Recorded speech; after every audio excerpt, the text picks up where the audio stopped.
بسم اللہ الرحمن الرحیم۔ محترم و معزز ناظرین، آج کل اہل بدعت کے ایک بد زبان اور دشنام باز اور فحش گو خطیب سمر عباس قادری عطاری، جن کے بارے میں خود ان کے مسلک کے لوگ برملا یہ تسلیم کر چکے ہیں کہ یہ فحش گو اور بد زبان خطیب ہے، ان کی ایک گستاخی سوشل میڈیا پر بہت وائرل ہے۔ میں یہ جو منافق بندہ ہے، اس کی جو بات بتائی حضرت حافظ صاحب مشکاۃ شریف میں، بڑے کمال کی مثال دی نبی پاک علیہ السلام نے۔ فرمایا منافق بندے کی مثال اس بکری کی طرح ہے جو ریوڑ کے ہر بکرے کو خوش رکھتی ہے، اپنا چسکا بھی پورا رکھتی ہے، اس لیے وہ جتنے بکرے ہوتے ہیں وہ اس کی فیور میں ہوتے ہیں۔ منافق بندے کی فیور میں سارے ہی ہوتے ہیں، یہ تو سب کو خوش رکھتا ہے۔ یہ وہ بکری ہے جو ہر بکرے کے پاس جاتی ہے اور اپنا چسکا پورا کرتی ہے اور سارے بکرے اس کی فیور میں ہیں۔ میرے محبوب پاک نے جو مثال دی، قسم خدا کی، پرکچے اڑا کے رکھ دی ان سب کی۔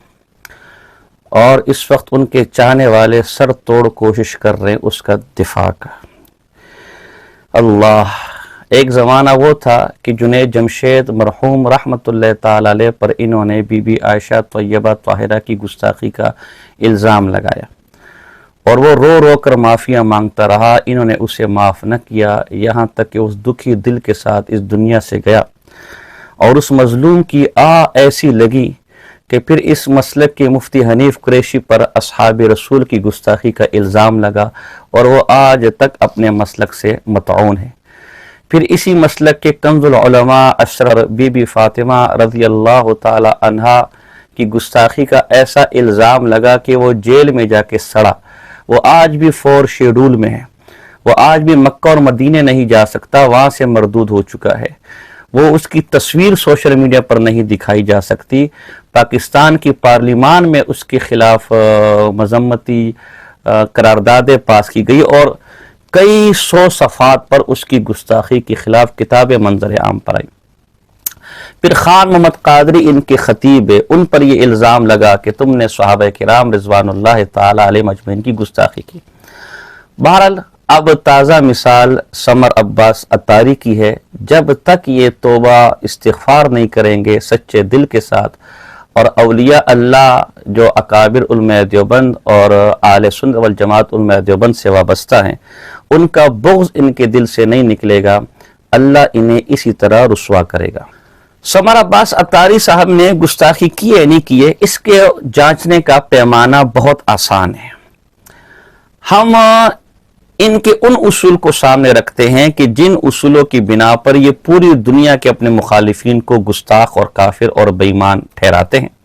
اگر ان اصولوں پر موصوف کا گستاخ ہونا ثابت ہو جاتے تو ٹھیک ہے۔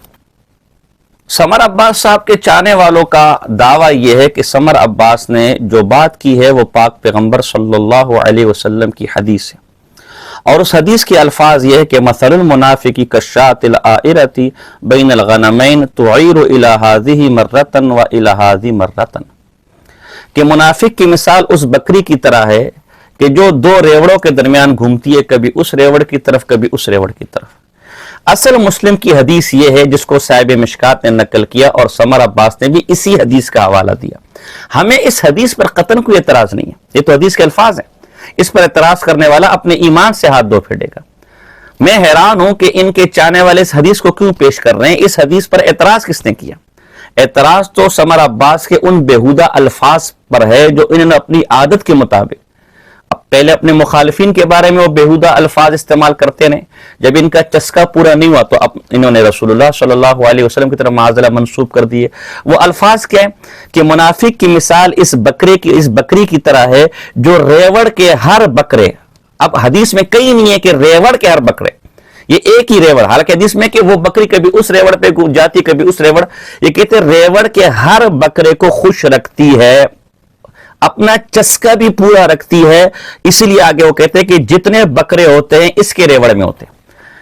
اب یہ اپنا چسکا پورا کرنے کے لیے اور اس چسکے کے لیے سارے بکرے اس کے ریوڑ میں اس کے پیچھے گھومتے ہیں، یہ چسکا پورا کرنے کے بیہودہ الفاظ یہ کسی حدیث کے اندر نہیں ہے، یہ موصوف کے اپنے چسکے زبان کے جو انہوں نے لیے۔ اب آئیے کہ گستاخی ہے کہ نہیں۔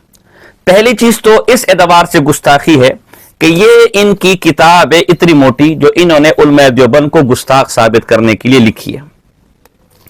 اس میں انہوں نے لکھا ہے، یہ عبارات اکابر کا تحقیقی و تنقیدی جائزہ ہے، اس کی جلد نمبر اول ہے اور صفحہ نمبر 25 ہے۔ اس میں لکھتے ہیں کہ جو الفاظ صریح ہوتے ہیں اس میں مراد متکلم نہ ہونے والا عذر قابل قبول نہیں، نیز الفاظ میں معانی وضعیہ کا اعتبار نہیں ہوگا، بلکہ عرف عام میں ان کا جو مطلب و مفہوم ہوگا اسی پر حکم صادر ہوگا۔ پہلا اصول آپ یہ ذہن میں رکھیں کہ ایک تو متکلم کی کیا مراد ہے وہ معتبر نہیں ہوگا، نمبر دو عرف عام لوگ اس کا کیا معنی مراد لیتے ہیں وہ معتبر ہوگا۔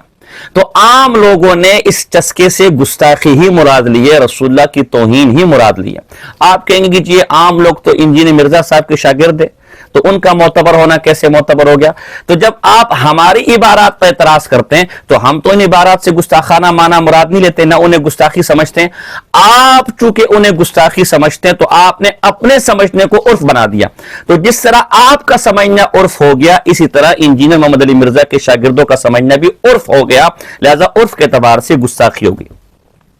اب آپ کہہ رہے کہ نہیں جی اس کا مطلب یہ ہے اور اس کا مطلب یہ اور اس کا مطلب وہ ہے، تو حضرت جی آپ کے گھر کے اندر سمجھنے سمجھانا ہی گستاخی کی علامت ہے۔ جب ایک چیز کو سمجھائیں گے کہ اس کا مطلب یہ ہے اور اس کا مطلب یہ، یہی اس کی گستاخی ہونے کی علامت ہے۔ چنانچہ یہی عبارات اکابر، یہ اتنی موٹی کتاب علماء دیوبند کو گستاخ بنانے کے لیے لکھی گئی ہے، تو اس میں جو اصول دوسروں کو گستاخ بنانے کے لیے لکھے گئے وہ کیا آپ پر لاگو نہیں ہوں گے؟ یہ عبارات اکابر کا تحقیقی و تنقیدی جائزہ ہے، جلد اول ہے، صفحہ نمبر 236 ہے۔ اس میں لکھے کہ تعویل کرنے کی ضرورت تبھی پیش آئی کہ عبارت سے گستاخی کا ایہام پیدا ہو رہا تھا۔ یہ تعویل کرنے کی مطلب نکالنے کی ضرورت اسی لیے پیش آئی کہ عبارت میں گستاخی کا ایہام، اور جس عبارت میں رسول اللہ کی گستاخی کا ایہام بھی ہوتا ہے وہ بھی آپ کے گستاخی ہوتی ہے۔ تو ایہام ہے تو آپ کو سمجھنے کی اور تعویل کی کنی مراد یہ اور تعویل کرنے کی حاجت پڑی نا۔ اسی طرح اسی کتاب کے صفحہ نمبر 128 پہ لکھا ہوا ہے، کیونکہ سمجھنے سمجھانے کی ضرورت وہی پیش آتی ہے جہاں الفاظ کسی غلط معنی کی مہم ہوں۔ سمجھنے سمجھانے کی حاجت تبھی پیش آتی ہے کہ جب ان الفاظ کے اندر گستاخی ہو، غلط معنی ہو۔ تو آج آپ سمجھنے سمجھانے پر تلے ہوئے ہیں، تو یہ سمجھنا سمجھانا ہی آپ کا اسی لیے کہ ان الفاظ میں ایہام ہے، گستاخی کا شائبہ ہے، گستاخی ہے، گستاخانہ معنی یہ رکھتا ہے، اور گستاخانہ معنی رکھنے والا جملہ بھی پاک پیغمبر صلی اللہ علیہ وسلم کی طرف منسوب کرنا یا پاک پیغمبر کی طرف منسوب کرنا، یہ آپ کے گستاخی کہلاتا ہے۔ اب رہا لفظ چسکا، یہ گستاخی ہے کہ نہیں؟ تو ہم انہی کے انداز میں، جیسے یہ مثالیں بنا بنا کر میں دیوبند پر فٹ کرتے ہیں نا، تو ہم انہی کے انداز میں گفتگو کر لیتے ہیں۔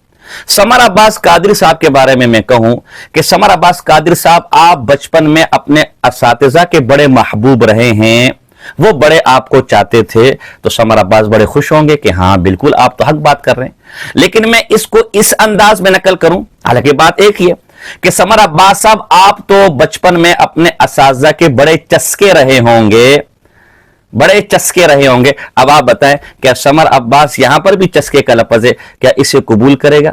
افسوس چسکے کا لفظ اپنے لیے قبول کرنے کو تیار نہیں ہے، اسے اپنی توہین سمجھ رہے، ذہن گندے معنی کی طرف جا رہا ہے، اور یہاں پاک پیغمبر صلی اللہ علیہ وسلم کی طرف چسکے کی نسبت کر رہے ہیں۔ ممکن ہے کہ کوئی کہے کہ جی وہ فلاں شاعر نے یہ بات لکھی ہے، تو کسی شاعر نے چسکے کے الفاظ نہیں لکھے، یہ بھی جھوٹ بول رہے ہیں۔ کسی شاعر نے چسکے کے الفاظ نہیں لکھے، کسی شاعر نے یہ نہیں لکھا کہ ریوڑ میں ہر بکری کے پیچھے گھومتی ہے اپنے چسکے پورے کرنے کے لیے، اور تبھی سارے بکرے اس کے ریوڑ میں ہوتے ہیں، یہ کسی شاعر نے نہیں لکھا۔ بالفرض اگر کسی شاعر نے لکھا ہے تو صرف اتنی سی بات لکھیے کہ اپنی خواہش پوری کرنے کے لیے، تو خواہش کا لفظ الگ ہے، چسکے کا لفظ الگ ہے۔ اور اگر بالفرض لکھا بھی ہو تو کیا چشتی رسول اللہ کتابوں میں نہیں لکھا ہوا؟ چشتی رسول اللہ کتابوں میں لکھا ہوا ہے، آپ بھی اسے کفر مانتے ہیں، لیکن کتابوں میں لکھنے کے باوجود اسے درست نہیں سمجھتے۔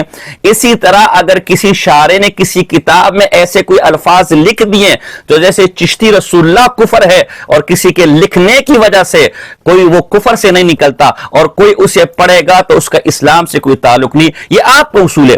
اسی طرح اگر کسی کتاب کے اندر کسی شاعر نے بالفرض یہ بات لکھی بھی ہو تو اس کا لکھنا معتبر نہیں۔ اب یہ آپ کو اصول کیسے کہ کتاب میں ہر صحیح اور غلط بات ہوتی ہے، ہر بات کا ماننا ضرور نہیں ہے؟ تو یہ آپ اپنے مفتی سے سن لیں۔ ہمارا یہ اصول نہیں ہے کہ کسی کتاب کی اگر تعریف کی ہے تو اس کا مطلب یہ ہے کہ وہ ساری کی ساری جو نا وہ اس کے اندر جو کچھ لکھا وہ سارا کچھ صحیح ہے۔